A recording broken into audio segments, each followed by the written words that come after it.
मराठी मातृभाषा चॅनलवर आपले स्वागत। आज आपण इयत्ता पहिलीच्या पुस्तकातील आई मला देना या कवितेचा अभ्यास करणार आहोत। मुलांनो, अतिशय सुंदर अशी ही बाल कविता आहे। तर तुम्ही इथे चित्रात बघा, एक मुलगा आहे आणि तो बंदूक घेऊन उभा आहे आणि तो काय म्हणत आहे, आई मला छोटीशी बंदूक देना, बंदूक घेईन शिपाई होईन, ऐटीत चालीन 1 2 3। तर या मुलाला आईकडून बंदूक हवी आहे आणि बंदूक घेऊन त्याला व्हायचं आहे शिपाई। मुलांना पुढचं चित्र बघा। पुढच्या चित्रामध्ये एक छोटा मुलगा गाडीत बसला आहे आणि तो आईजवळ काय मागतो आहे, चला बघूयात। आई मला छोटीशी मोटार देना, मोटार घेईन, ड्रायव्हर होईन, गावाला जाईन, पम पम पम। आता ह्या मुलाला हवी आहे गाडी आणि गाडी म्हणजेच मोटार म्हटलेला आहे आणि मोटार म्हणजेच गाडी आणि त्याला ती मोटार घेऊन काय करायचंय, ड्रायव्हर व्हायचंय आणि कुठे जायचंय, गावाला।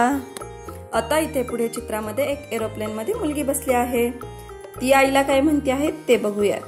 आई मला छोटेसे विमान देना, विमान घेईन, पायलट होईन, आकाशी जाईन, भर भर भर। या छोट्या मुलीला पाहिजे आहे विमान आणि तिला विमान घेऊन व्हायचं आहे पायलट।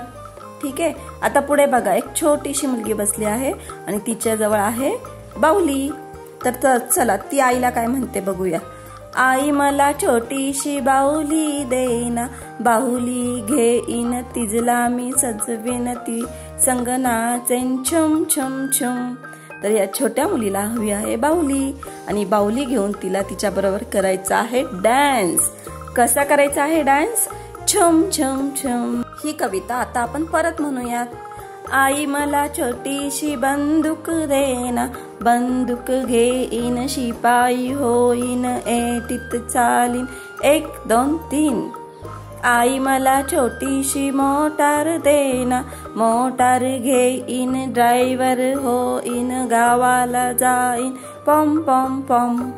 आई मला छोटेसे विमान देना, विमान घेईन, पायलट होईन, आकाशी जाईन, भर भर भर।